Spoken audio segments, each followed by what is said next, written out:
আমরা আছি অতিথি নিবাসে। তো এটা দেখো ফ্রন্ট ডোর, আর এখানে একটা আলো আছে, আর এখানে সুইচ বোর্ড আছে। আর এত সুন্দর দেখো, পুরোটা পুরো উডেন, মানে এই জায়গাগুলো পুরো উডেন। তো সুন্দর লাগছে আমার। এখানে আমি ইগনোর করো, টাওয়ালটা মিলে রেখেছি অ্যাকচুয়ালি। তো দেন হচ্ছে এখানে হচ্ছে এসি এর বোর্ড আছে, এসি আছে, এটা এসি রুম।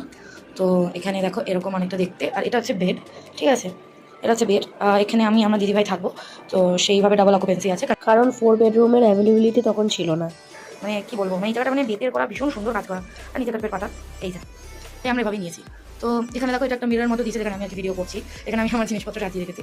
ঠিক আছে, আর এই হচ্ছে বাথরুম। বাথরুমটা অনেক অনেক অনেক বড়, দেখো কতটা বড় বাথরুম, আর অনেকটা মেনটেন করা, হাইজিন মেনটেন করা। এখানে বেসিন আছে, তো এটা বন্ধ করে দিই।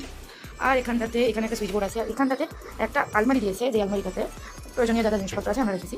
এই যা, তার পাশে একটা চেয়ার দিয়েছে। ঠিক আছে, এখানে বসতে পারো। আমরা এখানে জামা কাপড় মিলছি, আর এখানে চার্জার পয়েন্ট, আর এখানে খুব সুন্দর হ্যাঙ্গারের ব্যবস্থা করেছে ওরা। আর একটা টিউবলাইট আছে। আর রুমগুলোতে যে কিটটা থাকে এটা ওদের প্রপারলি নিজের হাতে তৈরি করা, তো একদম আয়ুর্বেদিক, কোনো কেমিক্যাল ছাড়া।